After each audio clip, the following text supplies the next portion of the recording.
February 14, 1943. Dawn breaks over the Kasserine Pass, Tunisia. The desert is cold enough to sting your lungs. A pale wind drags sand across the hard ground, rattling against steel hulls and antennae. Somewhere to the east, an engine coughs to life, then another. And another. Low, throaty, confident. Inside a Panzer III, Oberfeldwebel Karl Weiss presses his forehead against the periscope rubber. His breath fogs the glass for a second before clearing. He adjusts the focus, scanning the shallow wadi below. Then he sees them. Boxy. Tall. Almost clumsy-looking as they crest the rise. Amerikaner, someone mutters in the turret.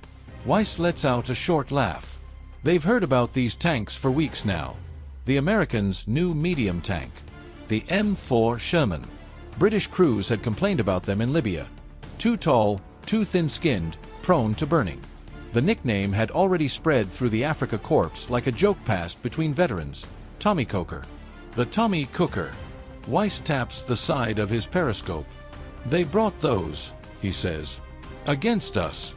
In the Panzer divisions of 1943, confidence is muscle memory. These men have crushed Polish armor, broken French lines, outmaneuvered British Matildas. They know their guns. They trust their optics. A well-trained German crew can spot, range, and fire before the enemy even knows where the shot came from. The Sherman rolls forward anyway, its tracks clanking loudly, sun glinting off its rounded turret. An American star is painted boldly on the hull, as if daring the world to take aim. Weiss doesn't hesitate. Target. Front tank. 800 meters. The gunner adjusts. The 50 millimeters barks. The recoil slams through the turret. The shell punches straight through the Sherman's frontal armor. A heartbeat later, black smoke erupts from the American tank's engine deck. Flames lick skyward. The turret hatch pops open. A figure scrambles halfway out before collapsing back inside. The desert swallows the sound. Inside the Panzer, there's no cheering. Just nods. Confirmation. Exactly as expected. Next, Weiss says calmly. This is how it goes that day. Again and again. Shermans advancing, Shermans burning. Some return fire, their 75mm guns booming, but most of their rounds bounce harmlessly or miss wide under pressure. The German gunners are faster, more precise. They've been doing this since 1939. By nightfall, wrecks dot the sand like blackened tombstones.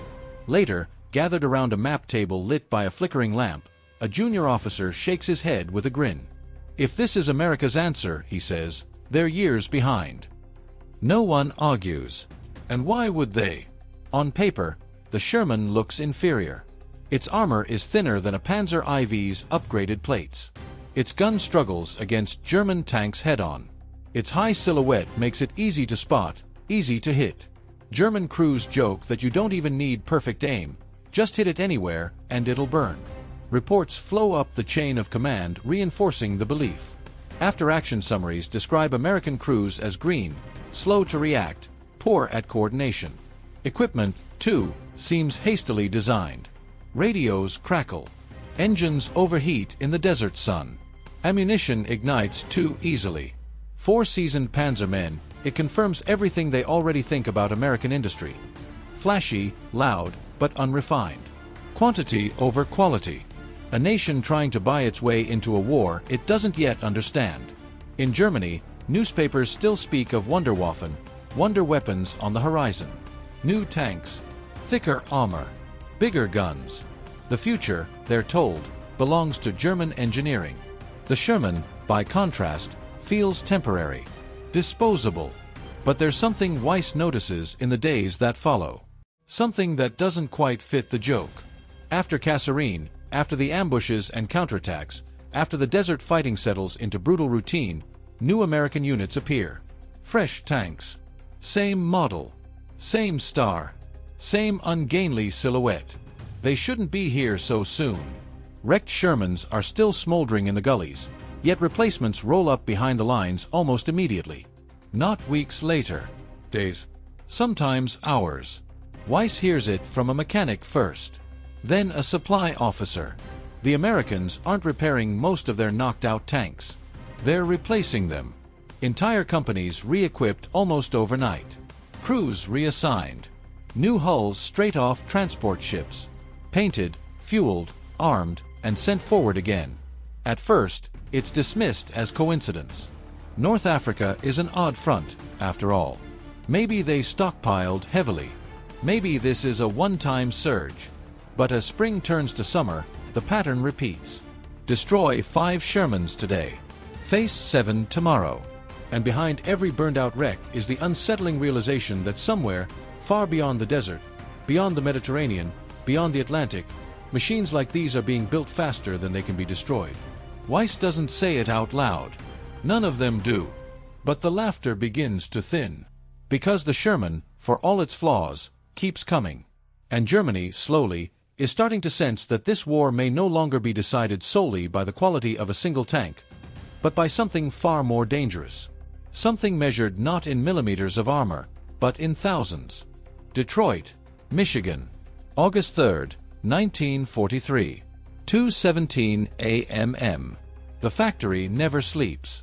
Under blinding white lights, the floor of the Detroit Arsenal tank plant hums like a living organism. Steel plates glide overhead on cranes. Sparks cascade from welding torches, falling like artificial rain. The air smells of oil, hot metal, and sweat. A foreman checks his watch. Night shift is ahead of schedule. Another Sherman rolls forward.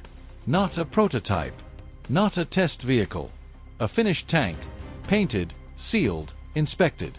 Its engine fires for the first time, a deep mechanical growl that echoes across the concrete cavern. Workers barely look up. This is routine now. One every few minutes. Across America, the same scene repeats.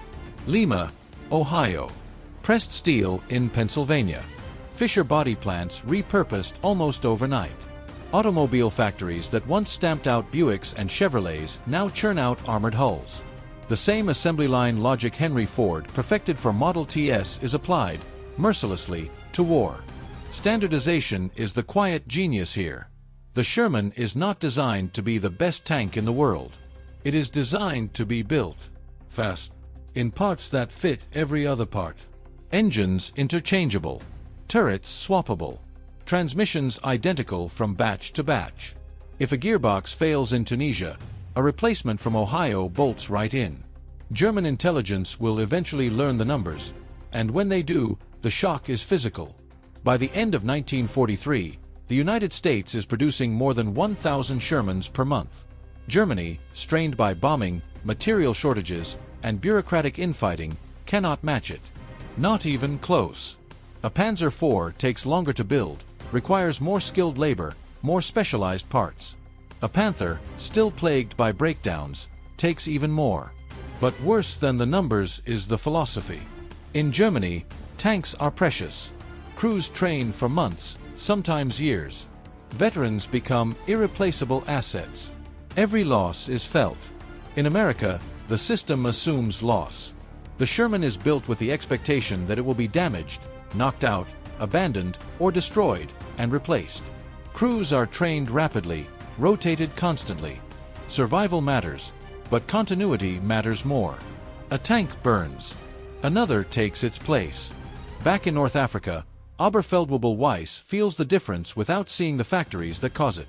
By late 1943, he notices the Americans are changing. Their crews are still less experienced, but they're learning fast. They use smoke now. They maneuver in platoons. They call artillery quickly, frighteningly quickly. And when they lose tanks, they don't retreat in panic. They pause. Then they come again. Weiss knocks out 2 Shermans in one afternoon near Spitla. Clean shots. Textbook. But when dusk settles, 3 more appear on the ridgeline, engines idling confidently. They don't care, his gunner mutters. They just keep feeding them in. The phrase sticks. Feeding them in. By the time the Afrika Korps surrenders in Tunisia in May 1943, Weiss is a prisoner of war. He spends the next months in camps, listening to rumors. About Sicily. About Italy. About landings in places the Germans never expected. And always the same detail surfaces. The Americans bring tanks. Lots of them. By 1944, Weiss is back in uniform, reassigned after a prisoner exchange to a Panzer unit in France. But this is not the army he left. Fuel is rationed. Training time is cut. Replacement crews arrive with barely enough hours to qualify. Luftwaffe support is sporadic at best. Allied aircraft dominate the skies, turning roads into death traps by day. And then, on June 6th, it begins. Normandy. At first, the tanks that come ashore are familiar. Shermans, wading through surf, climbing off landing craft under fire.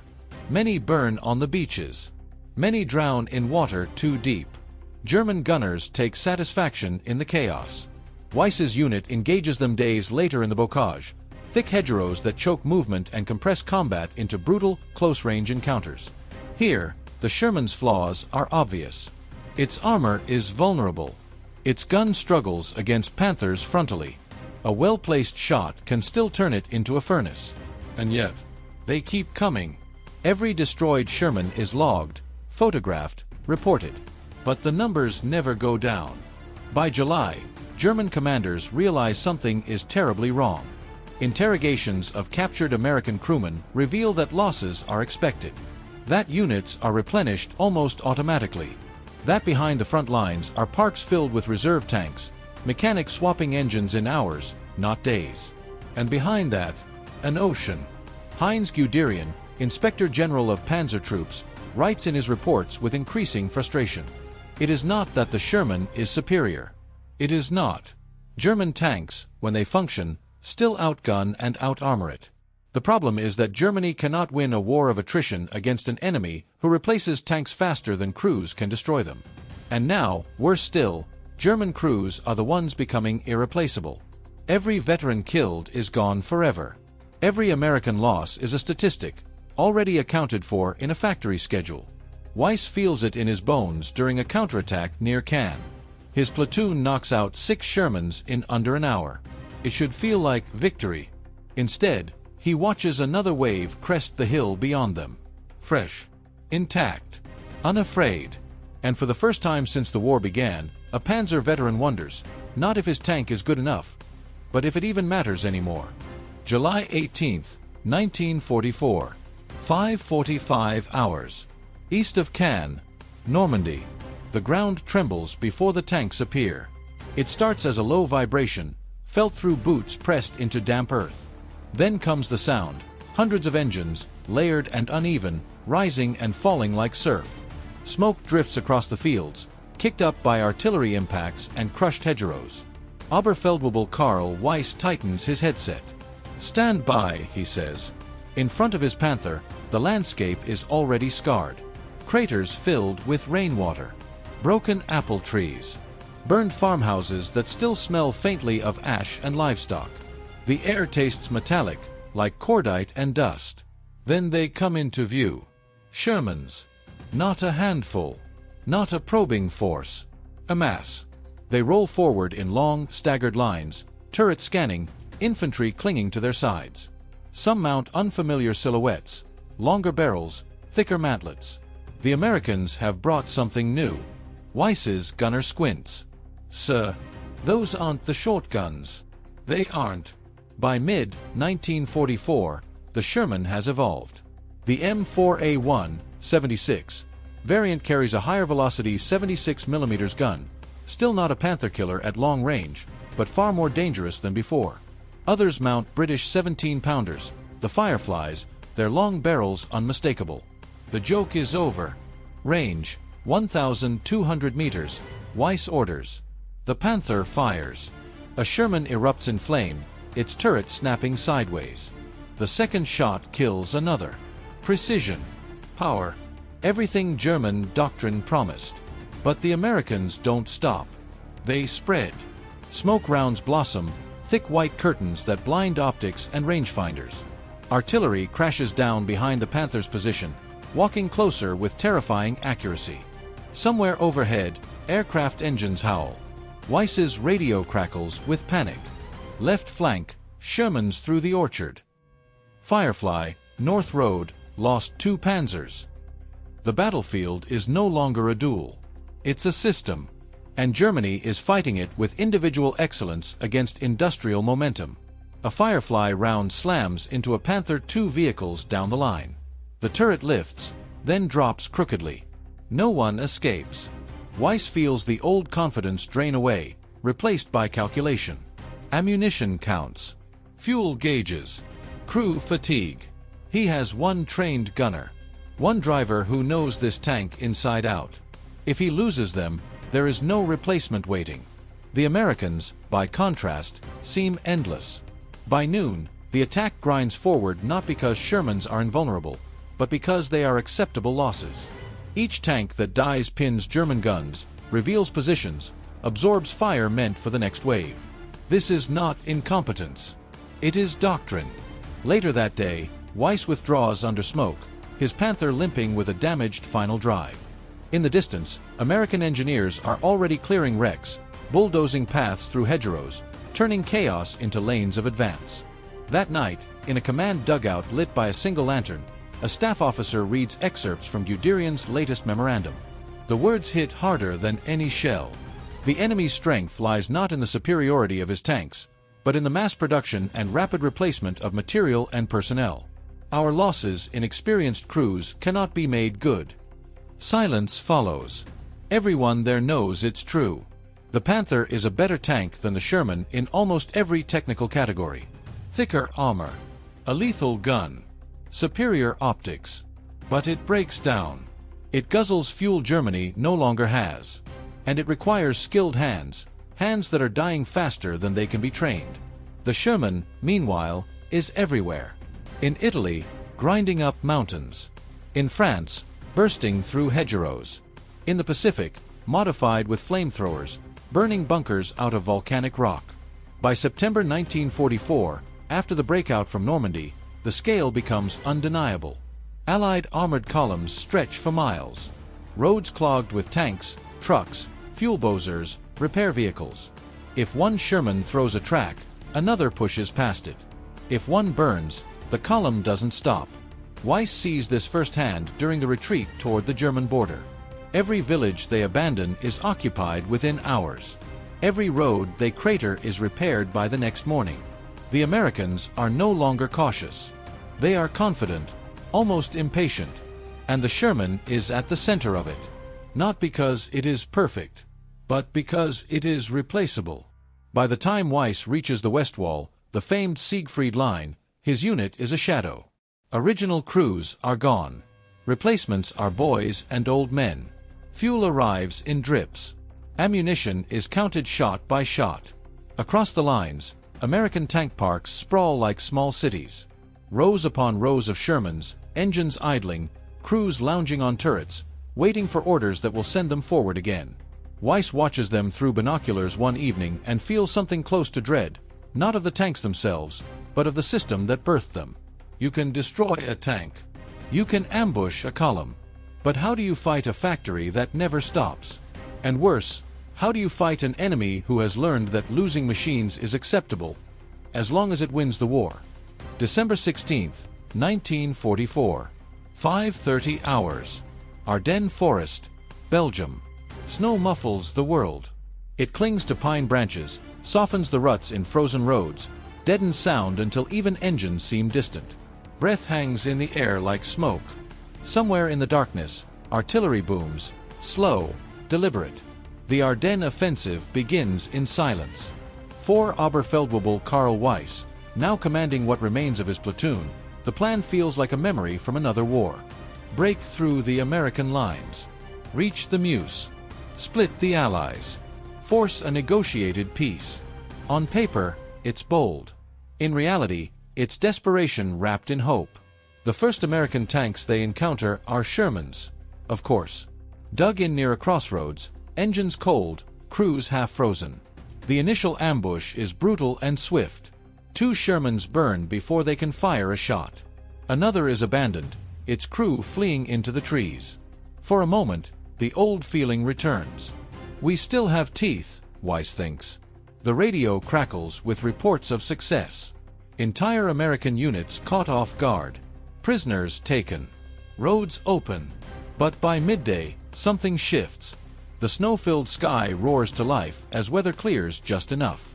Allied fighter bombers appear, dark shapes against pale clouds. They don't need to see individual tanks.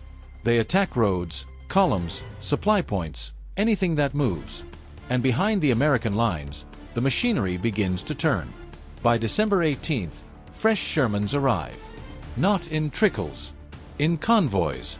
Tanks fitted with winter gear, crews wearing clean uniforms, engines running strong despite the cold. Wrecks are pushed aside, sometimes still smoking, to clear paths forward.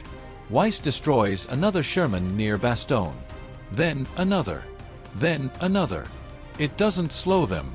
American doctrine now treats armored losses as friction, not failure. Tank destroyers reposition. Artillery brackets German firing points.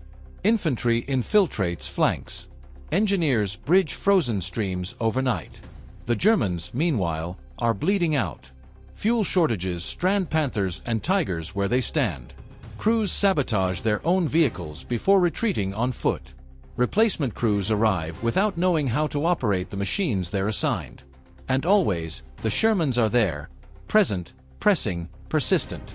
Heinz Guderian, summoned back into high command, argues bitterly with Hitler in these weeks. He demands withdrawals, consolidation, preservation of crews. He is ignored. The offensive collapses under its own weight. By January 1945, the snow is stained with oil and blood. The Ardennes is littered with wreckage from both sides, but the difference is stark. American wrecks are already being hauled away, cannibalized, replaced. German wrecks remain where they died. Weiss watches a Sherman column roll past a burned-out Tiger II, its massive hull half buried in snow like a fallen monument. The Americans barely glance at it. Their war is forward-facing now. For them, the tank is a tool. For Germany, it has become a relic. As the Allies push into the Reich itself, the numbers become obscene. In March 1945, American armored units cross the Rhine with thousands of tanks in operation. New Shermans still arrive from ports, fresh from factories that have never seen a bomb crater. Crews rotate. Units refit. Losses are absorbed without pause. German units, by contrast, fight with whatever still moves. Weiss commands his last tank during a delaying action near the Harz Mountains. It's not a Panther. Not a Panzer IV. It's a mismatched vehicle assembled from spare parts, its optics scratched, its engine unreliable. His gunner is 17. They ambush two Shermans on a forest road, knocking out one. The other reverses, calls artillery, and disappears behind smoke. Minutes later, shells crash down around them. Weiss orders abandonment. As he runs through the trees, slipping on wet leaves, he hears engines in the distance. More Shermans. Always more. When the war ends, Weiss survives. He will live long enough to read memoirs, to study production charts, to understand what really happened. And he will admit something that once would have been unthinkable. The Sherman did not need to be the best tank of the war. It only needed to exist. In numbers, Germany could never hope to match. The laughter of 1943 is gone, replaced by a cold understanding. The war was decided not just on battlefields, but on factory floors half a world away, where men like Karl Weiss would never set foot, where the outcome was already being welded together, one tank at a time. April 12, 1945. Near the Elbe River, Germany.